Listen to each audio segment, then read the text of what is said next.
la palabra de Dios y tratar de entender qué es lo que Él nos quiere mostrar en esta mañana. Entonces, antes del tiempo de la prédica, por favor, acompáñenme en una oración. Señor Dios Todopoderoso, Creador del cielo y de la tierra, Dios amado, gracias Dios eterno. Gracias, mi Señor Dios, por tu amor inagotable, Padre, por su amor infinito, Señor Dios, con nosotros, por amarnos tanto y no negarnos absolutamente nada, Padre, ni siquiera a su Hijo, Señor eterno.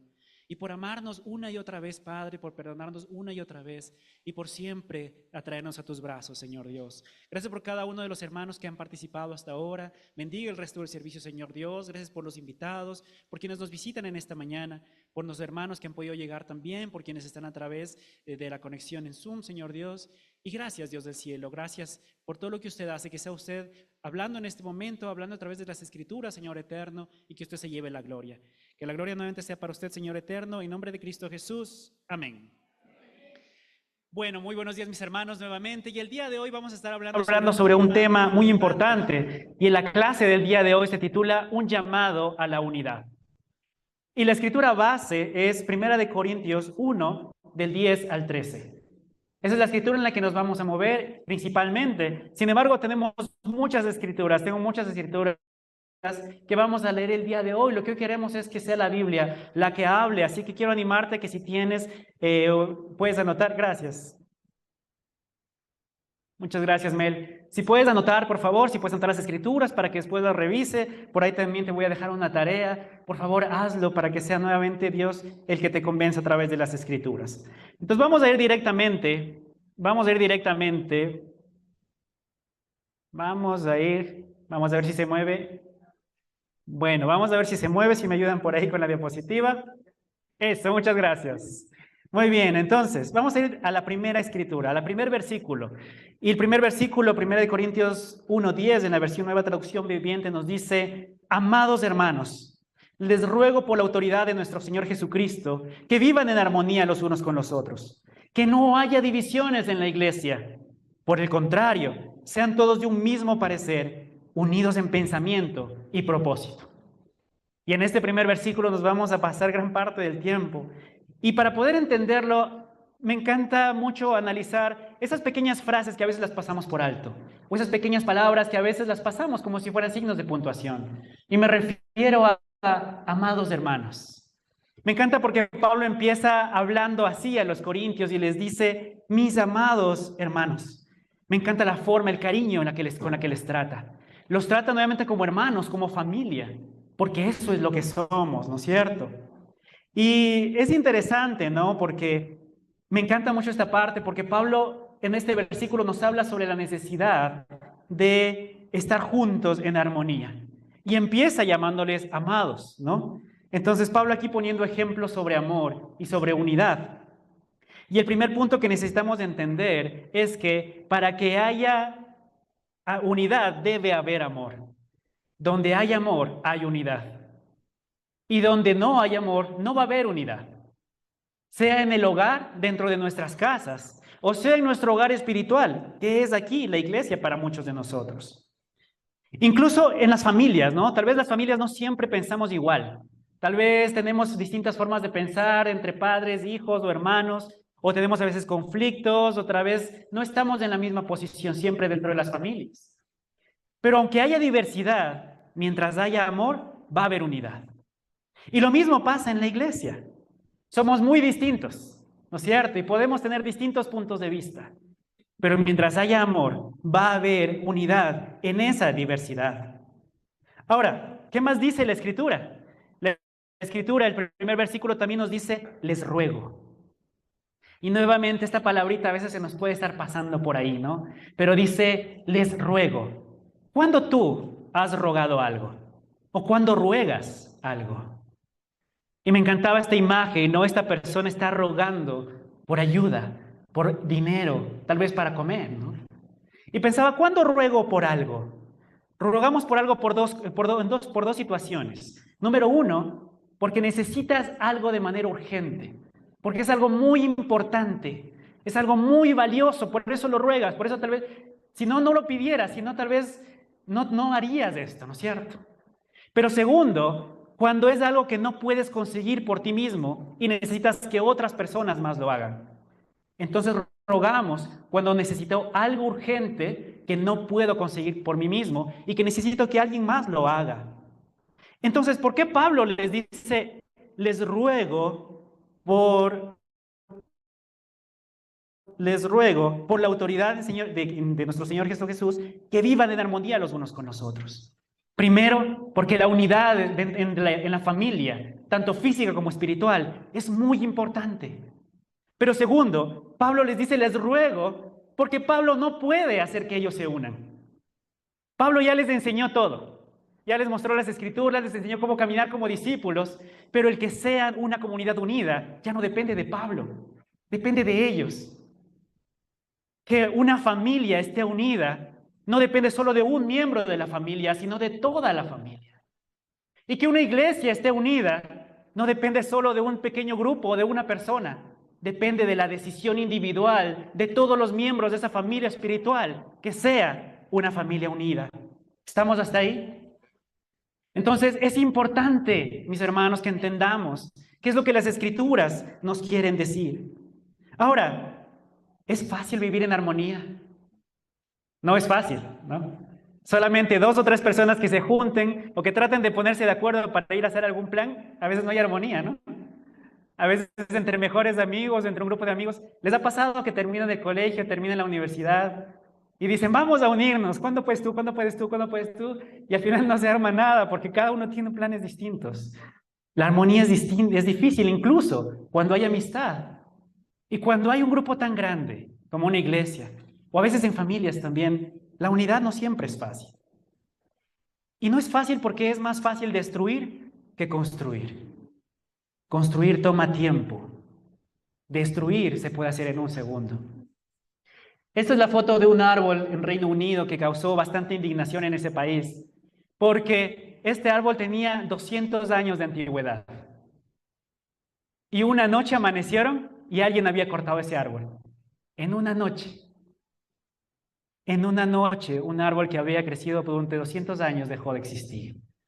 Qué fácil es destruir y qué difícil es construir. Pero lo mismo pasa con las amistades. ¿Cuánto se tarda construir una amistad? Tiempo, esfuerzo, paciencia, perdón. Pero a veces solamente es necesario un chisme, un malentendido, una mala acción y se acaba una amistad. ¿Cuánto esfuerzo y tiempo requiere construir una familia? Muchos años de trabajo, de esfuerzo diario, continuo, aprender, perdonar, arreglar, solucionar, crecer. Pero a veces tal vez una infidelidad, deshonestidad, puede destruir una familia en un momento. Y lo mismo pasa con la iglesia.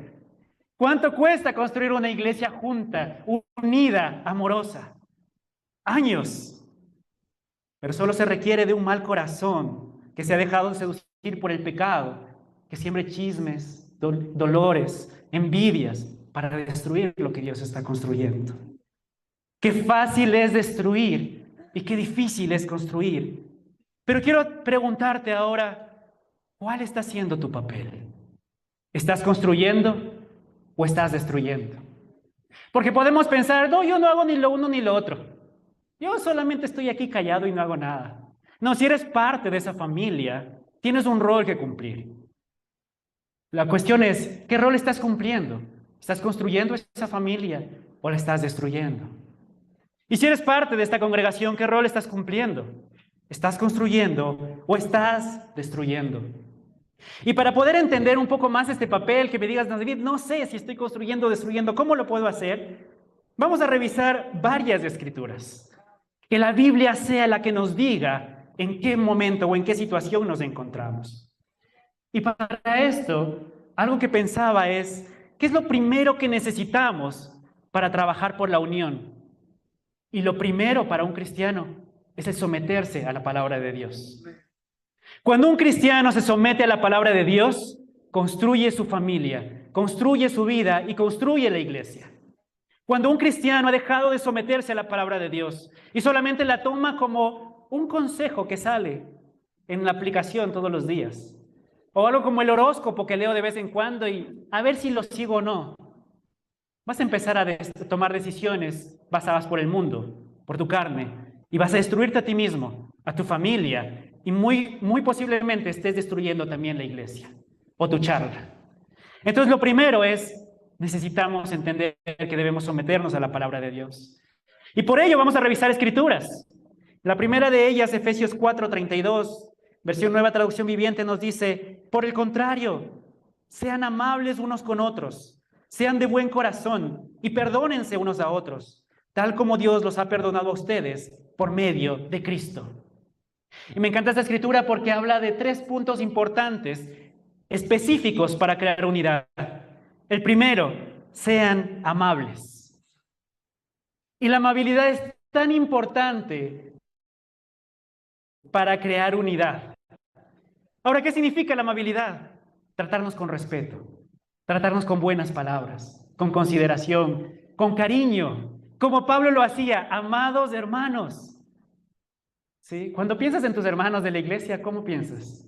Mis amados hermanos de la charla, ¿sí? O tal vez otra vez están poniendo eso en el chat. Otra vez la charla. ¿Dónde tocará? Ahora nos toca lejos. ¿No? Palabras positivas, palabras que construyen. Hoy llegaste aquí y tal vez saludaste con algunas personas. ¿Qué palabras les dijiste? Te ves muy bien hoy. Qué especial verte, me encanta verte. ¿Por qué puedo estar orando por ti? Necesitamos tanto de la amabilidad. Y una de las cosas tan fáciles y tan importantes sobre la amabilidad es el saludar. Cuando tú llegas y saludas a alguien, ya creas unidad con esa persona. Pero si llegas a un grupo y te quedas quieto y no saludas a nadie, o solo pasas y no saludas, ya desde ahí ya vas a generar un rechazo, ¿no? Como, ¿y este por qué no saluda? ¿No es cierto? ¿Te ha pasado? Recuerdo, como ustedes saben, yo crecí prácticamente en la iglesia durante muchos años. Y como un adolescente, como los que están ahí ahorita, como esos adolescentes guapos y vigorosos, ¿no es cierto? Alguna vez estuve también ahí sentado. Y algo que a mí me enseñaron en ese tiempo era que cuando entre por esa puerta del colegio de economistas o de cualquier sede en la que estuvimos, tenía que saludar a todos los hermanos que me encontraba en el camino. Los conozca o no los conozca.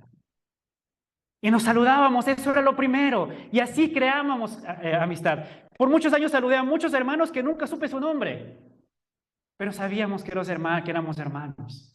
Jóvenes, quiero preguntarles qué tal les va con eso. ¿A cuántas personas saludaste hoy día cuando entraste? ¿Saludaste solamente a tus amigos? ¿Saludaste a los pocos que conoces? ¿O te diste la oportunidad de saludar a todos?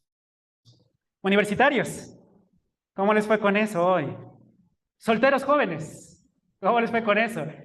Pues solteros jóvenes han estado trabajando en eso, ¿no es cierto? Maravilloso. Ahora casados, quiero preguntarte también eso a ti. Yo sé que legalmente, bueno, por las normas de moral y ética, está muy bien que sean los jóvenes quienes saludemos por respeto a los adultos. Y está bien, y eso es lo correcto. Pero quiero preguntarte, casado, ¿estás siendo un ejemplo para esos jóvenes? Si ves a un joven que pasa y no saluda, con todo el amor, acércate a él y salúdalo. Enséñale a saludar con amor y llévalo tú a hacer un recorrido tal vez por la iglesia.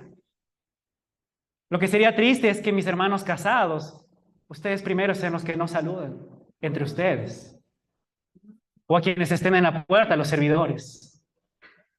Mis hermanos, esto es lo primero que necesitamos para tener unidad. Si no tenemos esto, no vamos a tener nada más. Y es tan sencillo, es tan fácil. Y en la familia, ¿no? Nuevamente, hijos, perdón que empiece por ustedes, pero ¿qué tan amables están siendo con sus padres? ¿Los tratan con cariño, con respeto? En mi tiempo recuerdo que mi mamá nunca hablaba de tú, siempre de usted. Y nunca por su nombre, siempre como mamá o madre. Hubo un tiempo en el que teníamos una tienda y yo estaba leyendo un libro que se llamaba La Madre. Y el personaje, por respeto, le llamaba a su mamá señora. Y durante ese tiempo cogí la costumbre de llamar a mi mamá señora. Entonces, cuando alguien llegaba a la tienda a veces a preguntar por mí, decía, el joven que trabaja para usted es su empleado. Y mi mamá decía, yo no tengo empleado. El joven que sabe estar aquí. No, él es mi hijo. Pero le dice señora. Sí, él me dice así. Pero yo lo hacía por respeto. Ahora, no sé, jóvenes, si estamos tratando con amabilidad y con respeto a nuestros padres. Y casados, si entre esposos se tratan con respeto, con cariño, con consideración. Sin eso, una familia no puede estar unida. Cuando no hay cariño, respeto entre unos y otros. Amén. ¿Qué más nos decía la Escritura? Ser de buen corazón. En otras versiones utilizaba otra palabra, decía misericordioso, y en otras dice compasivo. Y cuando busqué la definición de misericordioso decía que se preocupa por las miserias ajenas, que se preocupa por los dolores de las otras personas, por las cosas que otros están sufriendo. Compasivo significa sentir en mis propias entrañas el dolor de la otra persona. Para tener unidad necesitamos ser compasivos, ser de buen corazón, mis hermanos. Involucrarnos en la vida de los demás. Y esto es tan importante, hermanos. Y quiero preguntarte, ¿sería muy triste que en tu propia familia cada cual viva su vida y no estén involucrados en la vida del uno del otro? O aquí en la iglesia, en tu charla, que no sepas las necesidades de los que están en tu charla. Que no sepas quién está sufriendo, quién necesita oración, quién está enfermo. Sería un grave problema que tú seas una persona que solo se preocupe por tus problemas. Que lo único que esté esperando es que te llamen, que te busquen, que te escriban. Esa persona no está construyendo unidad, esa persona está generando división. Y necesitamos aprender a decirlo como lo que es.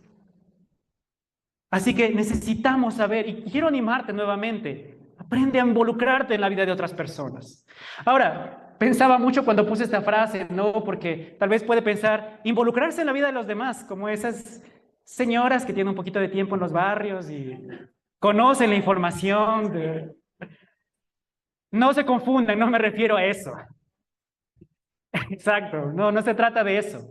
Involucrarse en la vida de otra persona, pero conocer para ayudar, para servir, para amar a esa persona. La pregunta es, ¿lo estás haciendo en tu charla? ¿Lo estás haciendo en tu familia? ¿Qué más nos dice la Escritura? Perdónense los unos a los otros. Y esto es tan importante, mis hermanos.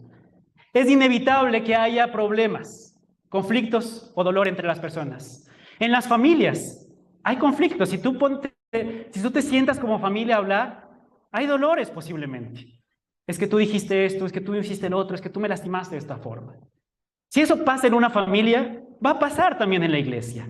Eso es inevitable. Pero lo importante es que también tenemos un mandato como discípulos. Y ese mandato está en Mateo 6, del 14 al 15. Y la Escritura dice, si perdonas a los que pecan contra ti, tu Padre Celestial te perdonará a ti. Pero si te niegas a perdonar a los demás, tu Padre no te perdonará tus pecados. Esto es un mandato que tenemos como hijos de Dios, hermanos. Y también un mandato que tenemos entre nosotros como hermanos. La pregunta es, ¿has perdonado a quien te ha ofendido? ¿Has perdonado ya a alguna persona que te haya hecho algún daño? ¿En tu familia has perdonado tal vez a tus padres, a tu madre, a tu esposa, a tu esposo, a tus hermanos? Tristemente se dan casos de hermanos que viven años peleados, que no se hablan, que están distanciados y separados. Y no voy a entrar en los detalles de si fue justo o no fue justo. ¿Sabes qué? Lo importante no es eso, lo importante es que la Biblia nos manda a perdonarnos y a reconciliarnos, a trabajar por la unidad dentro de la familia y por la unidad dentro de la iglesia también. Y también aquí en la iglesia, ¿has perdonado? Hace muchos años, no hace muchos años, perdón, hace un tiempo tuvimos una prédica acerca del perdón a los enemigos, ¿no es cierto? Fue muy retante para mí, sé que fue muy retante para muchos de ustedes también. Y algo que yo les mencionaba, y bueno, que mencionaba, perdón, la Escritura, era que ahora utilizamos un eufemismo, ¿no? ¿Qué es esto, no? Decimos, no, es que no es mi enemigo. No necesito perdonar a nadie porque no tengo enemigos yo. Pero ves entrar a ese hermano, a esa hermana y te da un escalofrío, ¿no? Acabaste de almorzar y se te retuerce por ahí algo, ¿no es cierto? O te tocó en la misma charla. Dices, mejor yo no voy. No, yo no voy para verle la cara. Uy, no.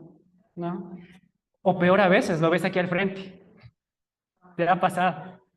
Y te paras y te vas, ¿no? Lo he visto. Desde acá se ve. ¿No es cierto? Así que seamos honestos, mis hermanos. Seamos honestos si tenemos algo contra alguien.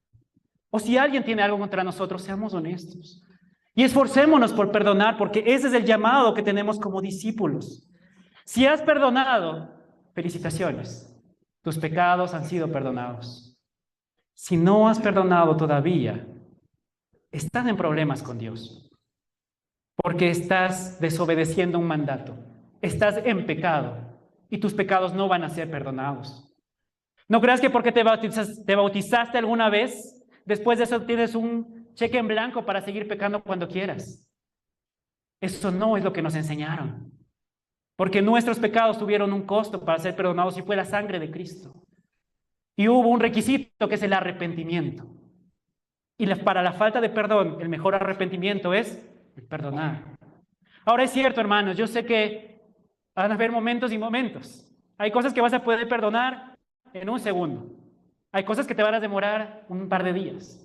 Otras tal vez meses. Otras tal vez años, dependiendo de la gravedad del asunto. Pero lo importante es tomar la decisión de empezar el proceso de perdón. Eso es lo importante. Amén.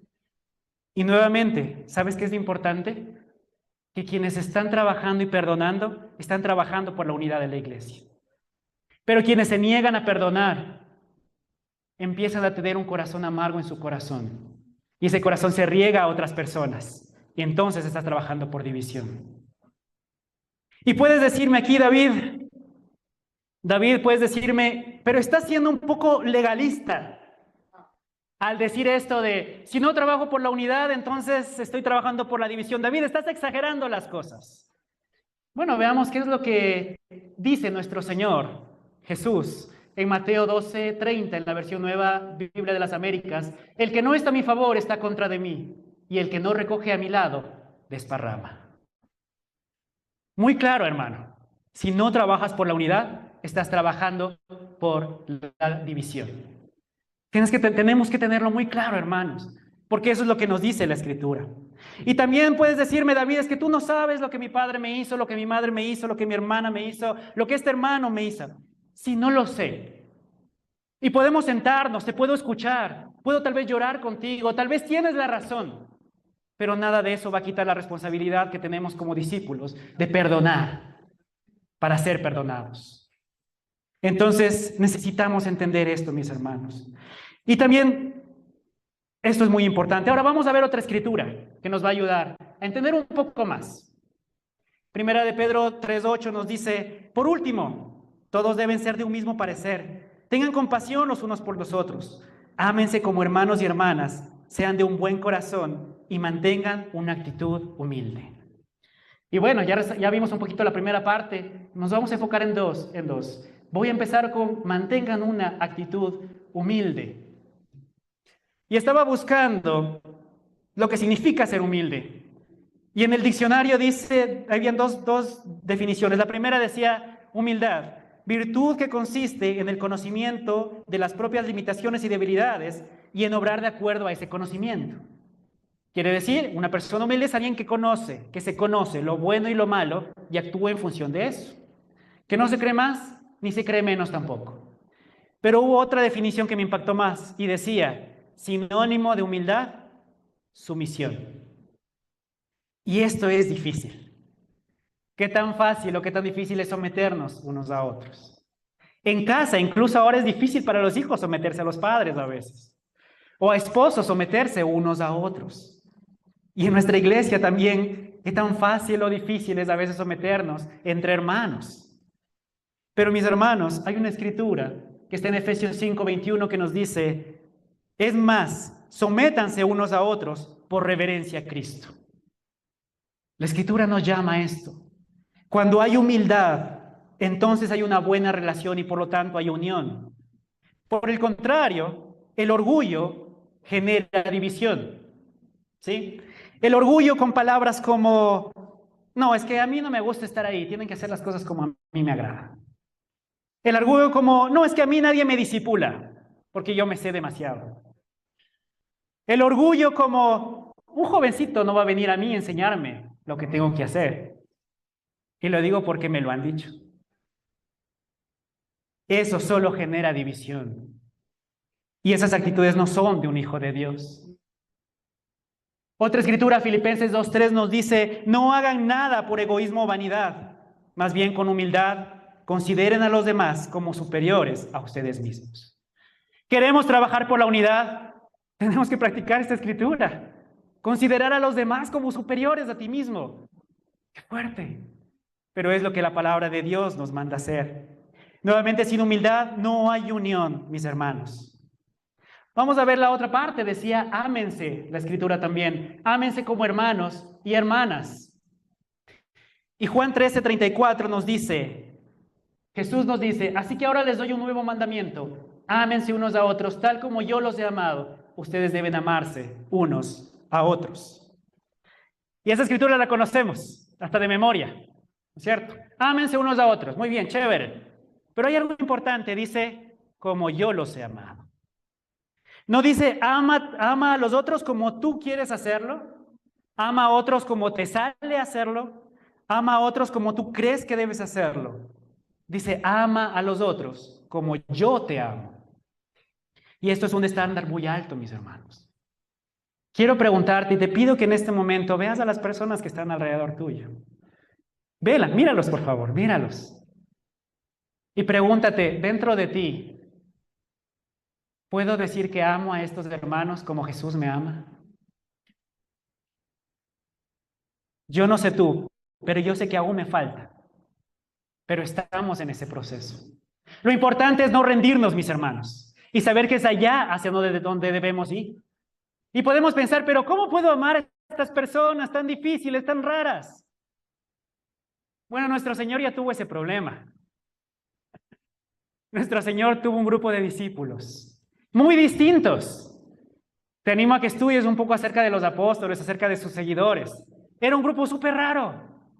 Había dentro de ellos, había un cobrador de impuestos, que era considerado un traidor porque trabajaba para Roma. Ahí mismo estaba un celote, que era una especie de guerrillero, que incluso hasta mataban por liberar a Jerusalén de Roma. Habían pescadores, habían distintos tipos de personas, había mujeres también que lo seguían, nos dice la Escritura. ¿Cómo fue que Jesús logró unir este grupo de apóstoles? La respuesta es fácil, por su amor. Fue el amor de Jesús el que unió a un grupo tan distinto. Solo el amor de Jesús puede permitir que tu familia esté unida de verdad. Solo el amor de Jesús puede permitir que como iglesia, como charla, como ministerio, estemos juntos. El amor humano no puede crear unidad, pero el amor de Dios sí puede. Y si eres un discípulo, conoces el amor de Cristo. El problema es que a veces no lo queremos dar a los demás. Y necesitamos pensar y recapacitar sobre eso, mis hermanos. ¿Qué más es importante acerca de este punto, mis hermanos? Si te fijas, todo lo que hemos hablado hasta ahora solo abarca la mitad del primer versículo. Así que vámonos estirando, respiren, muy bien. No se preocupen, vamos más rápido, no se preocupen. Pero ¿por qué hice esto, mis hermanos? Porque si tú te fijas, la segunda parte del primer versículo, que no haya divisiones en la iglesia, por el contrario, sean todos de un mismo parecer, unidos en pensamiento y propósito. Si cumplimos lo primero que vimos, si nos tratamos con amor, con respeto, nos involucramos en la vida del uno, si nos perdonamos, ¿saben qué es lo que va a pasar si nos amamos? ¿Saben qué va a pasar? Que enseguida, sin pensarlo, no van a haber divisiones y que vamos a estar en un mismo parecer, en un mismo pensamiento y con un mismo propósito. Así es como cumplimos la Escritura. Pero por el contrario, si no hacemos lo primero, no vamos a lograr lo segundo. Ahora, ¿qué más podemos hablar sobre esta Escritura? Vamos ahora sí a los últimos versículos. Primera de Corintios 1, del 11 al 13. El segundo punto, dice la Escritura, pues algunos de la casa de Cloé me contaron de las peleas entre ustedes, mis amados hermanos. Algunos de ustedes dicen, yo soy seguidor de Pablo. Otros dicen, yo sigo a Apolos, o yo sigo a Pedro, o yo sigo únicamente a Cristo. ¿Acaso Cristo está dividido en facciones? ¿Fui yo, Pablo, crucificado por ustedes? ¿Fue alguno de ustedes bautizado en el nombre de Pablo? Por supuesto que no, es lo que dice la Escritura. Mis hermanos, del primer punto, me enfoqué en poder entender cómo podemos construir la unidad. Pero el segundo punto, vamos a hablar acerca de la división y del costo que tiene la división. Porque en esta iglesia Pablo dice, hay divisiones entre ustedes, las existe. Y entre familias a veces hay divisiones. Necesitamos verlo. Y como iglesia, posiblemente hay divisiones. Y necesitamos enfrentarlas, así como Pablo lo enfrentó en su carta. Pablo es categórico, Dios y Cristo no están divididos. Estas personas que se dividieron y que buscaron facciones, dejaron de ser seguidores de Cristo para ser seguidores de hombres. Y no es nuestro trabajo ser seguidores de hombres. No es nuestro trabajo ponernos de parte de nadie. Es imposible que no haya problemas. Es imposible que no haya discusiones. Pero ¿cuál es nuestro trabajo? Nuestro trabajo es saber en qué lugar estamos en una discusión o en una controversia. Cuando hay controversias en tu casa, ¿de qué lado te pones? Cuando hay controversias o te enteras de alguna controversia aquí en la congregación, ¿de qué lado te pones? Porque para el ser humano, enseguida buscamos dónde nos ubicamos, ¿no? Uy, escuché que todos hacen peleas. Uy, yo creo que porque este me cae mejor. Este piensa igual que yo. O yo tengo el mismo dolor, entonces por eso me junto con él también. Tengo estas cosas sin resolver, hagamos grupito, ¿no es cierto? Pero ¿saben cuál es el trabajo del discípulo? Nuestro trabajo es ponernos de parte de Cristo, no de parte de las personas. No defender a nadie, ni culpar a nadie. Nuestro trabajo es abrir la Biblia y saber y buscar qué es lo que Cristo dice acerca de eso. Y si somos hermanos, nuestro trabajo es sentarnos con nuestros hermanos y ayudarles a ver a cada uno en qué se equivocó. Porque cuando hay una discusión y un problema, en su mayoría hay dos que intervinieron. Y tal vez cada uno de los dos necesita aprender algo. Y nuestro trabajo como hermanos es nuevamente abrir la Biblia y que sea la Biblia la que hable. Pero no ponerte a hacer peso de un lado ni del otro. Eso solamente genera división, mis hermanos. Y por esto hay una escritura, algo que se me estaba olvidando y se me pasó. Cuando estaba hablando acerca de unión, estaba revisando escrituras y encontré que hay aproximadamente 60 escrituras que hablan sobre unión. Es porque debe ser importante. Pero también hay escrituras que hablan sobre división. Y eso es lo que vamos a ver ahora. Romanos 16, del 17 al 18 nos dice: y ahora, mis amados hermanos, les pido algo más. Tengan cuidado con los que causan divisiones y trastornan la fe de los creyentes al enseñar cosas que van en contra de las que a ustedes se les enseñaron. Manténganse lejos de ellos. Tales personas no sirven a Cristo, nuestro Señor. Sirven a sus propios intereses con palabras suaves y halagos. Engañan a la gente inocente. La escritura es clara. Dice que las personas que están sembrando o que siembran división o que trabajan para la división, sea en tu hogar o sea en la iglesia, estas personas no sirven a Cristo. Esas personas están sirviendo sus propios intereses y buscan engañar a otras personas también. También nos dice, mantente lejos de ellos. ¿Cómo se genera división? Hablando mal de otros, llevando chismes, haciendo comentarios, insinuando cosas. Todas esas cosas generan división y, como ya vimos, no trabajando activamente por la unidad, no saludando, no siendo amables, no involucrándonos, no estando, no participando. Todo eso genera división. La escritura dice, mantente lejos. Y sobre todo cuando ocurren chismes. Encontré esta imagen que me pareció muy interesante y dice, el que te viene con chismes de los demás, va a los demás con chismes tuyos. Si abres los oídos para alguien que viene a contarte chismes, ten en cuenta que esa persona muy probablemente va a tener unos buenos chismes de ti a otras personas también. Por eso la escritura dice, no confíes en ellos. Hay otra escritura, Judas. Pobre Judas, casi nunca leemos a Judas. Judas 1, bueno, solo tiene un capítulo, pero Judas 1, 18 y 19 nos dice, ellos les advirtieron que en los últimos tiempos habrá gente burlona, cuyo objetivo en la vida es satisfacer sus malos deseos. Estos individuos son los que causan divisiones entre ustedes, se dejan llevar por los instintos naturales porque no tienen al Espíritu de Dios en ellos. Nuevamente, hermanos, el objetivo es que podamos llamar las cosas por su nombre. La falta de perdón es pecado. La falta de crear unidad produce división. Y la división está mal delante de Dios. No es solamente tenemos opiniones distintas. Vemos las cosas de distinto punto de vista. Podemos tenerlas, pero como ya lo vimos en las Escrituras, si tenemos el amor de Cristo, estamos en un mismo pensar y podemos trabajar juntos. Pero cuando hay división es porque dejamos de ver a Cristo y vemos a nosotros mismos. Y esta Escritura dice, hay personas que causan divisiones entre ustedes. Estas personas no tienen el Espíritu de Dios. Y quiero animarte a que tú reflexiones si tal vez tú has sido una de esas personas. Y reflexiona, ¿quiero cuidar el Espíritu de Dios dentro de mí? Y principalmente líderes, seamos de charlas o líderes de ministerios. Si un líder no ha perdonado, o si un líder no está trabajando por la unidad y está causando división, ese líder no está dirigiendo con el Espíritu Santo, está dirigiendo con la carne y no los va a llevar a ustedes al sitio correcto. Así que aún como hermanos, la Escritura nos llama a reflexionar para nosotros, a cuidarnos y a cuidar a nuestros hermanos y a intervenir si tenemos que hacerlo. Tito 3, 10, Escritura. Si entre ustedes hay divisiones, hay individuos que causan división, dales una primera y una segunda advertencia. Después de eso, no tengas nada más que ver con ellos. Pues personas como esas se han apartado de la verdad y sus propios pecados los condenan.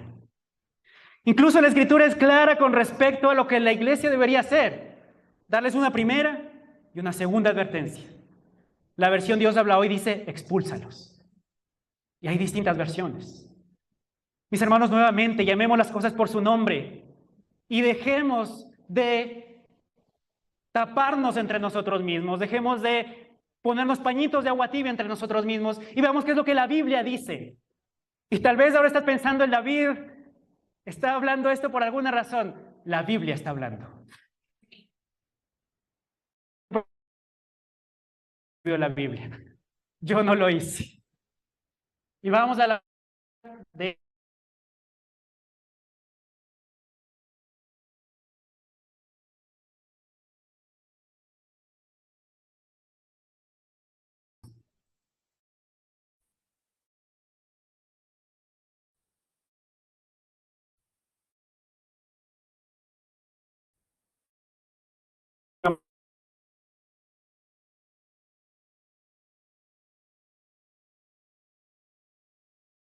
es que dañas la iglesia. Es que tú no vas a ir al cielo. Es lo que dice la Escritura. No lo digo yo. La Escritura dice, si no trabajamos por la unidad del reino y de la familia, no vamos a ir al cielo. Así que es tu vida espiritual y tu eternidad lo que está en juego y sobre lo que debes pensar. Mis hermanos, la estrategia del enemigo es tratar de destruir lo que Dios ha construido. Tenemos una iglesia maravillosa, hermanos. No es perfecta y no lo va a ser nunca, porque está conformado por seres humanos imperfectos. Tu familia no es perfecta y no lo va a ser nunca. Pero ¿sabes qué? Dios quiere que haya unidad para que Él se glorifique.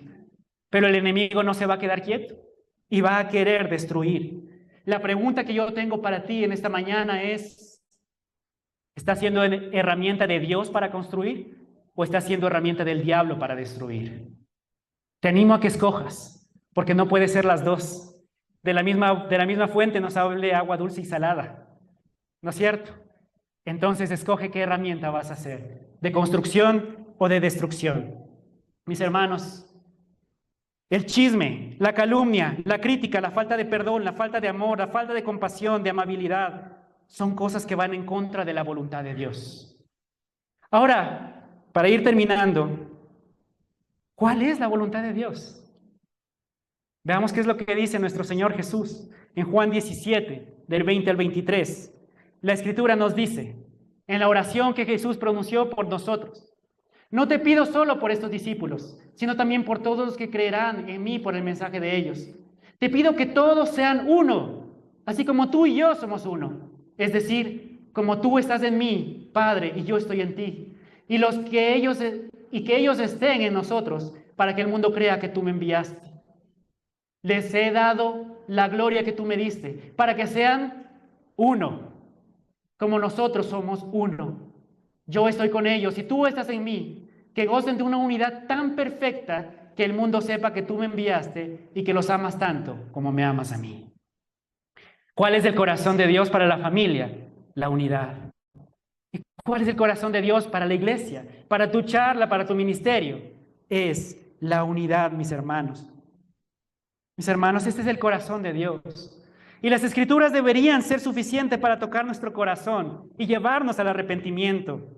Así que si has estado trabajando por la unidad, amén, sigue adelante.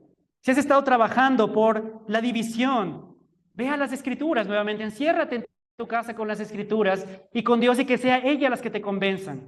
Pero nuevamente está en juego tu salvación. Eso es lo más importante. Nuevamente, tenemos una iglesia maravillosa. Tenemos una iglesia que está a punto de cumplir 29 años el próximo mes. Amén, por eso.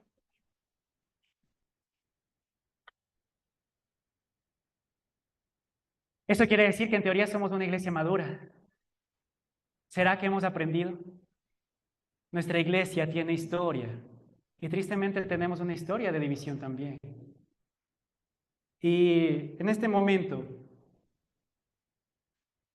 quiero compartir una parte de esa historia.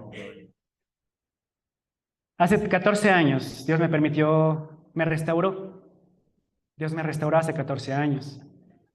Y por distintas situaciones, cuando Dios me restauró no llegué aquí. Llegué a la iglesia, nuestra iglesia que estaba en la Villa Flora, en el sur. Me invitaron a una reunión de jóvenes y enseguida me aceptaron.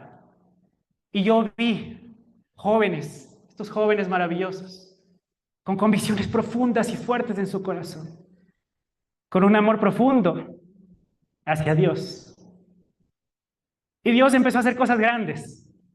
Al poco tiempo llegó Lenin, se bautizó en un par de semanas.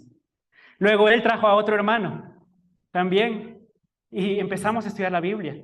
También se bautizó Michelle. Éramos un grupo en el que Dios estaba haciendo crecer y hacer grandes cosas.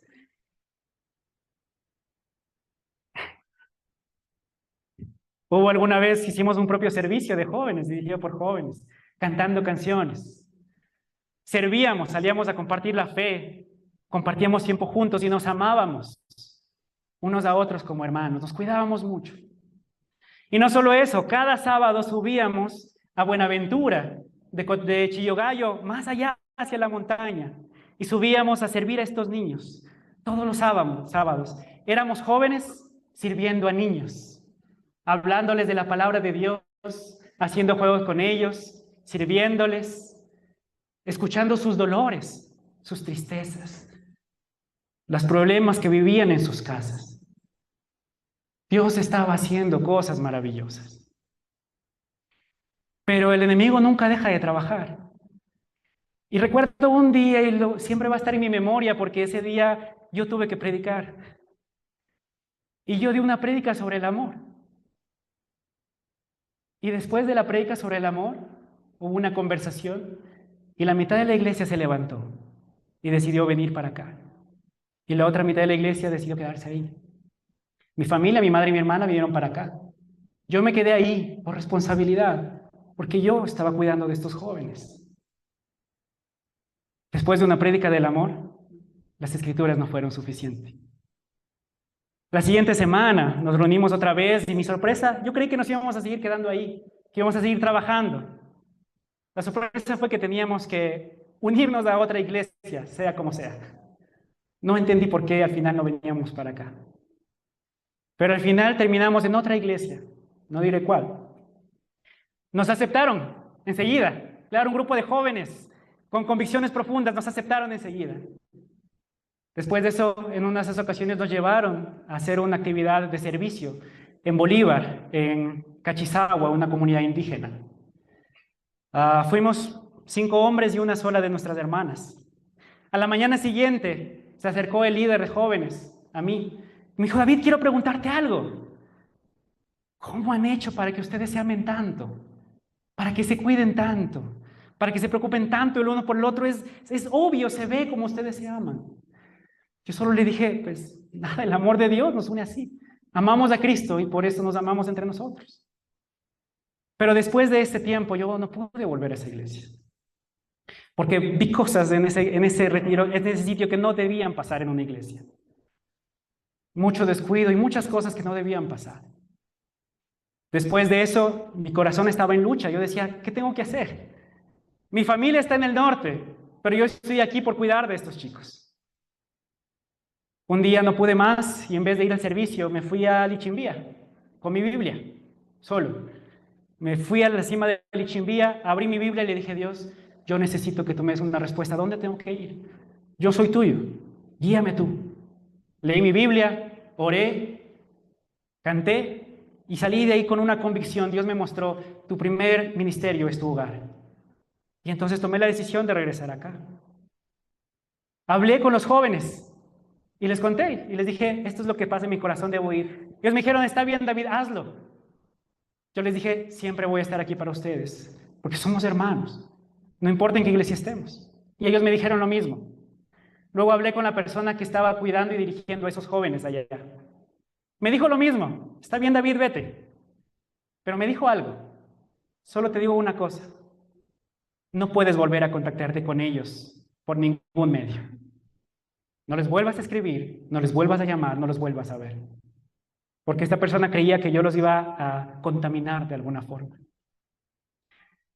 Tristemente, para mí a veces obedezco demasiado, no lo sé si está bien o está mal a veces, pero obedecí y no les contacté. Pensaba que ellos lo iban a hacer cuando ellos lo necesitaran. Tristemente, con el tiempo uno a uno se fueron yendo. Uno a uno fue perdiendo su fe. Uno a uno fue perdiendo lo que había logrado con Dios. Un año después, me encontraba en la unidad de flagrancia, en la Patria, viendo el juicio de uno de ellos, porque lo estaban condenando a 3 años de cárcel por sacapintas. Y después me he encontrado con varios de ellos, ¿sabes? Y me saludan y me quieren y me abrazan. Uno de ellos me pidió perdón, porque reconoció que cuando yo me fui, les habían hablado mal de mí, para que ellos no me buscaran. Pero cuando ellos tuvieron problemas, no tuvieron nadie a quien recurrir. Y les he invitado a que vengan nuevamente. Alguno ha llegado. Y todos ellos tienen un profundo amor por Dios, pero tienen un dolor profundo por la iglesia. Mis hermanos, ¿saben por qué las Escrituras hablan tan fuerte acerca de la división, acerca de la falta de perdón? Porque el costo es la vida de discípulos.